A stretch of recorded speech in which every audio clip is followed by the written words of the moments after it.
All right, ladies and gentlemen, family, friends, and strangers, welcome to the newest installment of the Crash Pad. I am your host, Tyler Crash, as always, and today I have an awesome interview for you that I conducted at the Tampa Bay Pro Wrestling Over the Top event, the same place that I got the Brandon and Hunter Law interviews that I posted a couple weeks ago. Today I have for you the Coda, Kayden, Greene, and Ronnie Rios. Two awesome guys. We had about a 20-minute conversation about gimmick, about character, about the ideas that they have, and then we also got into them as people, not so much as wrestlers, but them as people and what got them into wrestling. And very good conversation, very good story. They have a great idea. They have great minds for what they want to do with their characters and with their stable, which you'll hear. But before I get to that, let's fill you in on some updates on what's going on with the Crash Pad itself.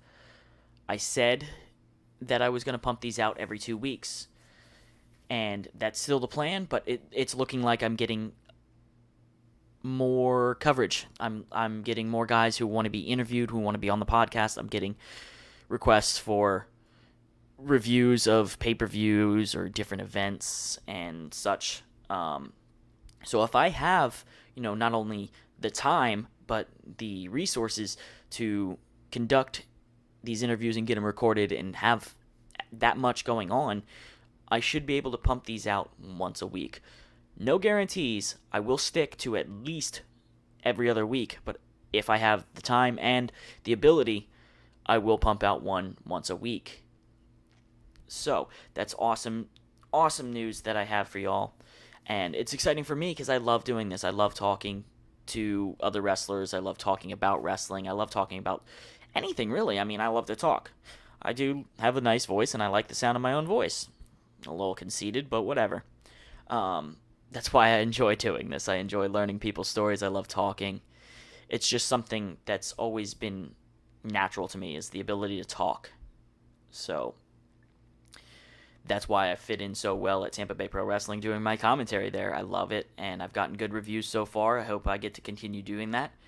But that's besides the point. I'm going off on a little bit of a tangent, placating my own ego. Let me jump right to it. The interview I conducted with the Coda, Kayden, Greene, and Ronnie Rios following the Tampa Bay Pro Wrestling's Over the Top event in June.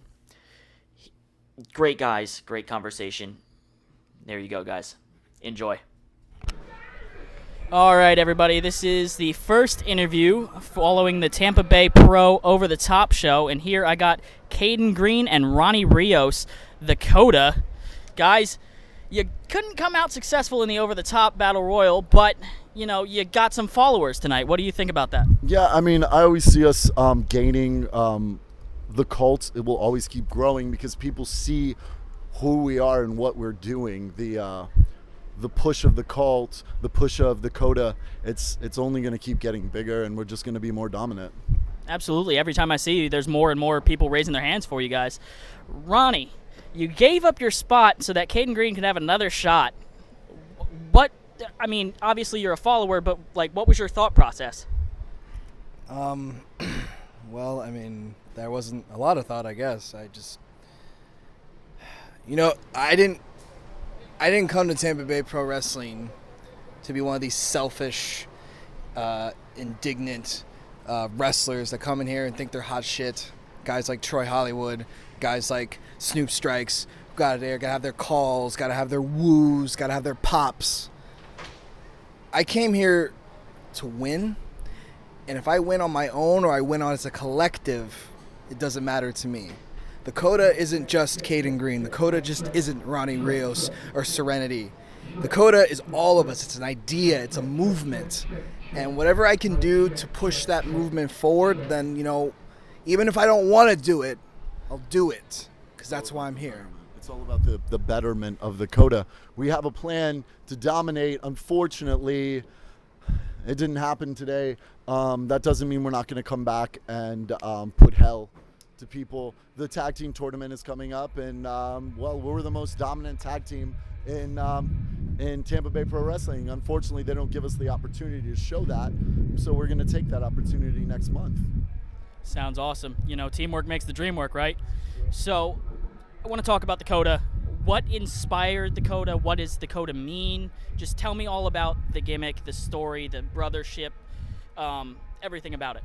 Well, the Coda, we're essentially a demon cult. We one day my brain just clicked and told me that being fun and having a good time isn't what wrestling's about anymore.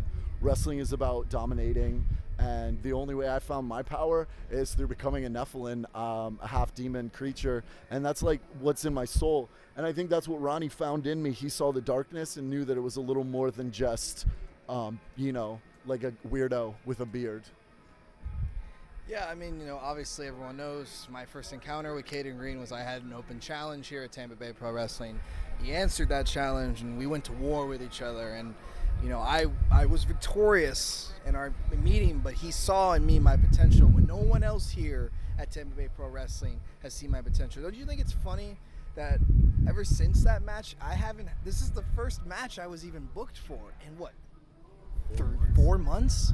Like, clearly this office, this management, whoever's running this show, doesn't see what I'm capable of, but Kayden Greene knows what I'm capable of. That's why he wants me as part of the Coda. That's why together we are sheer destruction personified, and we're going to take hold of not only this tag team division, but this entire federation.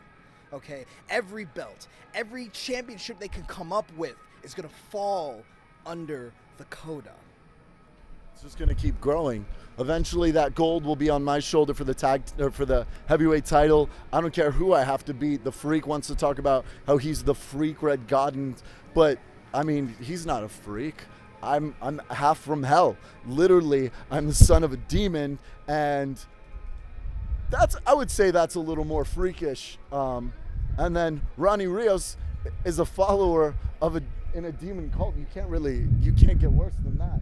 We're darkness personified. So that belt will be mine. Red's belt will be mine. And those tag championships will win. And then I'll bring another demon in here, and he'll defend those damn titles with Rios. Because we're going to have every belt they bring into this company, just like we're going to do all over Florida.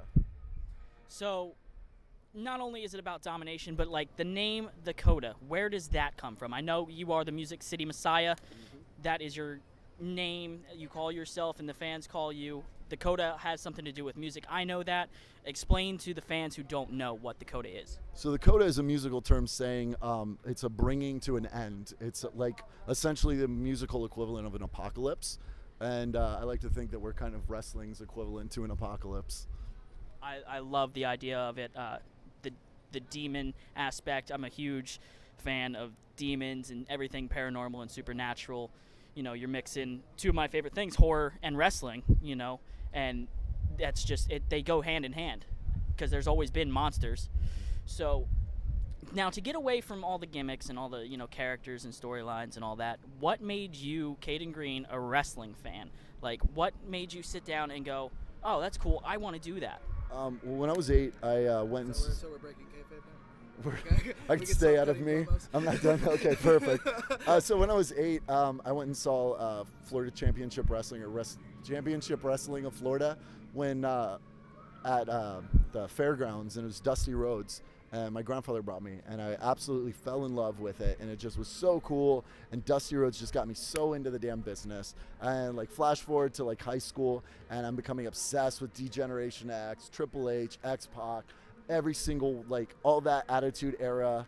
And then, like, flash forward about 25, I'm going to FCW shows, and I meet a guy named Sin Bodhi, and Sin goes, yeah, have you ever thought about doing it? And I'm like, no, not really. So he gave me the info for the school, and I learned from Steve Kern. I had time in the ring with like every single star that's in the WWE right now because it was their developmental territory at the time. So I had the opportunity to work with all of them. After that, I joined Brian Knobb's school, and I helped work with some of the young students and build myself up in my spare time, working with a lot of guys from TNA, a lot of old timers. I got to work with Ric Flair. I got to work with Hulk Hogan at one point. Not to name drop, but there's a whole bunch of them on the floor now. And then I stopped. I stopped like a few years ago. I was just over wrestling. It just annoyed the hell out of me. I was tired of trying to be this cool guy and do all these cool moves and shit. And Jay, I ran into Jay somewhere, and he goes, "Yeah, I got a camp. You want to come over, hang out, and like bump around?" And I was like, "Yeah, fuck it. I have nothing better to do on a Thursday night. I guess I'll do it." So 3 Thursday nights come, and I'm bumping around, working out with the guys, wearing the oldest raggedy boots that have ever been in existence. And Dave asked me, like the head back here asked me to run the show or to work the show, and said he's going to work this guy named Ronnie Rios. And I said, "I've never heard of him." "Yes, you may." Big time superstar Kayden Greene signing autographs on a Serenity Valak picture. Yes. Because we own Yeah, she's a part of our team. So while he's doing that, Ronnie, what made you a fan? Same question. There's so many answers to that because I don't know if I can pinpoint it to one thing. Wrestling's just always been a part of my life. My mom's a big fan. She was actually like one of those people that like went to all watch like all the like the Horseman tapings and like the Dusty. She was part of that Dusty rise when Dusty got really big in Florida. She went to all the Armory shows and everything. So she was really pivotal. She's the one that like bought me the toys, took me to, as soon as I discovered wrestling, she like took me to the video store every weekend, and I could I could rent another pay-per-view, and I just watched every pay-per-view I could get my whole hands on of. Doesn't matter if they were different companies or out of order. I just, whatever I get my hands on. And then around when I was like 7, that's when I really started watching it weekly, like on TV. I remember the first match I ever watched live on TV was Booker T versus Chris Benoit, and it was part of their Best of 7 series. And it was just like mind-blowing. I just remember rooting for Booker T, and he won, and then I was like, oh my God, this is amazing, and hooked ever since. Obviously, I was part of the Attitude Era. I was there. Mankind was my guy. Stone Cold, all those dudes. Went into the Ruthless Aggression Era, and then around the time, and this is no knock on him, but around the time John Cena won the belt, I fell off. I was like 15, and I just, wanted to go do other stuff. I was into music, I was into art, I'm going into high school. Got to focus on other things. And then fast forward to about 23, and I had like a traumatic kind of like life experience. I don't want to go into it, but it gave me a lot of perspective on like, what am I even doing with my life? And I realized like I just got to chase my dreams, and I just got to do things that are important to me. And the first thing I ever did was, because my mom knew Harley Race really well, she flew me out to Eldon, Missouri, and I worked for a week with Harley Race at his camp. And that was the hardest week of my life. I had me bumping in a boxing ring, and it sucked, and I didn't know if I could do it. And when I came back to Florida, I was like, you know what? I can't let go of this. I really got to find a school. And I almost moved to Kissimmee to train with the Dudleys. But a friend of mine who's a wrestler, Aria Blake, she told me about Jay Lethal's school. And I had heard of Jay Lethal. Wouldn't consider myself like a mark for him, but I'd heard of him. And I was like, all right, cool. Like, he's young, he's athletic, he's clearly successful. Like, he'd been on TNA and everything. He was in Ring of Honor. And I was like, all right, I'm new with this. And I go, and I had, without a doubt, like one of the most positive experiences of my life. Jay is a great guy. Through the course of training with Jay Lethal, I became a Jay Lethal mark, and just think he's like the best wrestler in the world. That's not a gimmick. That's not a tagline. Like, he is the best. And because he's that kind of guy who he gets in the ring and he can make anyone look good and competent. And he doesn't have to do it just by selling for you. He can also make himself look good in the process. Like, he's so fluid, and he's so knowledgeable. He knows your limitations and knows how to heighten your strengths and hide the weaknesses. And it's just, yeah. So I did that, had my first match in 2014, and I've just been plugging away ever since. I've had some injuries, had some setbacks, lack of health insurance, all that jazz. But I'm back at it, and, this tag team I formed with Kayden has been really like a nice little revival of just like, where am I going in wrestling? Because I felt kind of aimless, felt like nobody really wanted to work with me. And then, Kayden, Aaron, jumped in, and he was just like, hey man, they want us to be a tag team. Do you think you down? I'm like, yeah, man. And I'm one of those people that like takes the old adage of like, when someone hands you something, run with it. Don't BS it because it's not exactly what you wanted to do. Just be like, okay, let's see what we can do with this. Let's make this fun. Where can we go with this? Yeah, and Like whenever I talk about, taking something that necessarily isn't the best for you or what you wanted and running with it, like the prime example is Gold Dust and that whole gimmick. He didn't want that gimmick, but he took it, ran with it, and became a superstar. And Icon, really. Yeah, really. I mean, honestly. And as you were saying with the tag team just reviving your spirit and reviving the wrestling for you, like it's just so amazing when you get a like-minded person in this business. And it's hard to find people that are like-minded and good people in this business, that you can work with and have fun with, as well as, I know you said wrestling's not about fun and games anymore, but, when you're having fun kicking ass taking over. There's two different types of wrestling nowadays, and it's like there's people who still wrestle, not old school per se, but wrestle gimmick, and then there's people who wrestle spots. And I've never been a spot guy. I hate it. I have ADD. I think Rios has ADD too. Yeah. I mean, it's one of those things where, like, I'm not going to lie. I'm not going to front. I want to be a spot wrestler, but I know my body's not built for that. Yeah. I'm 250 pounds. I'm 6 feet tall. I'm not heavy. Like, I'm not like a sandbag guy. Like, I'll jump for you, but it's just like I'm not the Young Bucks. I'm not Leo Rush. I'm not Jay Lethal. I can't really do that Ring of Honor style. I aspire to do it, and maybe one day I can get in some kind of mindset where I could do something equivalent to that. But I've always been like, you know what? There's so many guys doing that. Why don't I figure out what works for me? And how am I going to get over? And how are we going to get over as a tag team? And it's like, the less you have to do to get yourself over, the better. Because at the end of the day, it's like, we're bumping, man. We're taking these flat back bumps. We're doing stupid stuff to our bodies. Why do super, super, duper stupid stuff when you're getting paid, not a lot of money, and it's for, maybe not the biggest crowds, and it's just like, you do that stuff in the aspiration that you can get to those big crowds and you can get that big money, but it's like, I don't want to be dangerous. That's my biggest concern. It's like, I don't want to go into a match with a guy I know is going to do spot, and then be like, I'm going to mess up one of those spots, and then he gets hurt. I'll tell people all the time, like, when I wrestle them, like, they'll say, I want to do this, this, and this. And I'll be like, all right, well, I'm bad at that, and I don't know how to take that, so you're going to have to show me if you really want to do it. And, and that's on them. That's on them. And that's a matter of safety, and honesty, going out there, because you're putting each other's lives in your hands. Yeah. Going out there and saying, I don't know how to do this, but if you show me, and if we get it, then we can do it. But knowing your limits and not doing something because, oh, that's what the Young Bucks are doing, like you said, or, and I love that you said that there's two styles of wrestling right now, because there's gimmick and then there's just spots, because the spot guys don't have gimmick. And that's my biggest thing. Like, I've always been a gimmick guy. I love creative. I love the ideas, characters, things along those lines. But you notice the differences, and this is not a knock on the Young Bucks, but you notice that they were those guys for a long time. And I love that about them. I love that they go out there and they basically have video game matches. But they didn't really get over. They didn't really get the money until they were like, we need a gimmick. What's our gimmick? Well, let's be the NWO.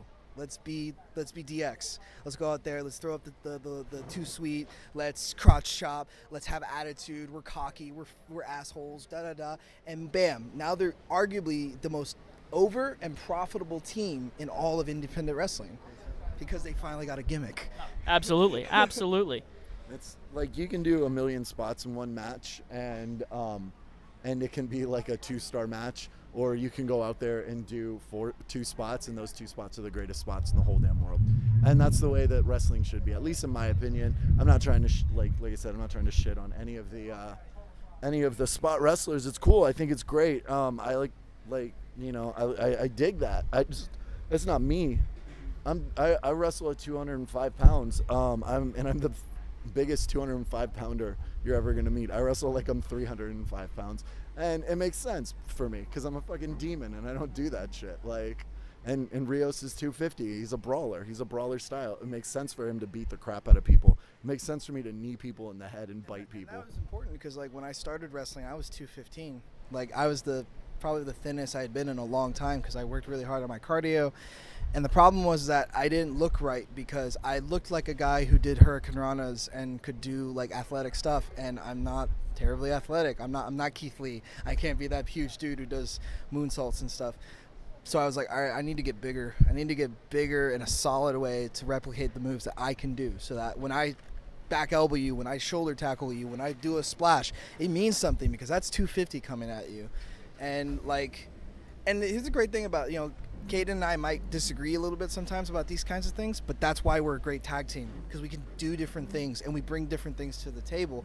If we're in a match with some dudes who want to do spot monkey shit, I'll take all their spot monkey stuff. And then that's even better because Kayden's supposed to be this puppet master, so of course I'm going to go do all that work. We even joked about, hey, all of our matches should be you start with the shine, and then I'll take, or no, we'll just I'll start with the shine, and then you come in, and then I'll cut them off. I'll do all the work, and then you just stand on the apron, and then come in for the finish. All right, guys, we're getting eaten up by bugs out here doing this interview. We're getting some noise from the ring crew tearing it down. So, any last words you want to say to the fans? Definitely find Kayden Greene on Facebook, the Music City Messiah, Kayden Greene. Shoot me a message. We got Coda shirts coming out. You can pre-order them from us. They're going to be $15 on pre-order. They'll be $20 when you come and buy them at the show. So save yourself $5, pre-order them. We should be having them out hopefully before the next show. Also stickers coming, a couple other things. So every t-shirt order gets a sticker. And you can also find me on Twitter. I'm one bad Rios, spelled out ONEBAD RIOS. And demon shit. Hashtag demon shit. Hashtag demon shit. Keep it alive, baby. All right, thanks, guys. All right, no problem. Thank you. And that was the Coda, Kayden Greene, the Music City Messiah, and Ronnie Rios. Wow, what an amazing interview I had with Kayden and Ronnie. Whether it's outside the box or not, hashtag demon shit, it's real. These guys take it seriously, and they're only on the rise. I mean, at Tampa Bay Pro Wrestling, they're debuting at other places. They're trying to take it as far as they can, and kudos to them. Do that. I commend them. They are wonderful guys. They deserve all the success in the world, and I just had a blast talking to them. I hope to have them on eventually down the road again to get more in depth into them as people, them as wrestlers, what they're into. Maybe I'll get with them and we'll talk music, or especially music, with Kayden Greene being the Music City Messiah. But we'll talk music, we'll talk movies, we'll talk anything. I'd love to talk entertainment with people. So I love doing that interview. I have more interviews coming for you from Tampa Bay Pro Wrestling and hopefully other wrestling promotions as I grow the Crash Pad, as I grow the following, as I grow myself, Tyler Crash, as a brand. So stay tuned for awesome, amazing news, amazing interviews, reviews, coverage of different events. We have football season coming into fruition. I will discuss that with anyone.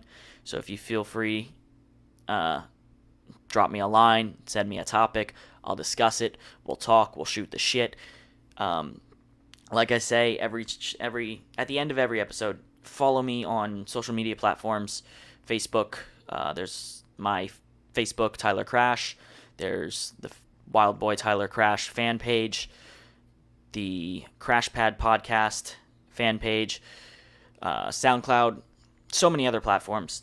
I can't remember them all off the top of my head, but contact me on them. Tell me what you want to hear. Tell me who you want to hear on the podcast, and I'll try my damnedest to get them on. I have guys lined up, ready to go for interviews for upcoming episodes, and I'm very excited to get these interviews done. I'll have a lot following the next Tampa Bay Pro Wrestling event, Tag Wars, July 30th at the Big Top Event Center. That's Tag Wars, Tampa Bay Pro Wrestling's Tag Wars, July 30th. I'll be conducting many interviews at that show because I have one of my best friends coming up, Barrington Hughes. He'll be there. I'm going to get an interview with him. Hopefully he'll come over the house. We'll be able to just hang out, shoot the shit. I'm going to be talking with Snoop Strikes and Troy Hollywood. So awesome news, awesome interviews coming your way.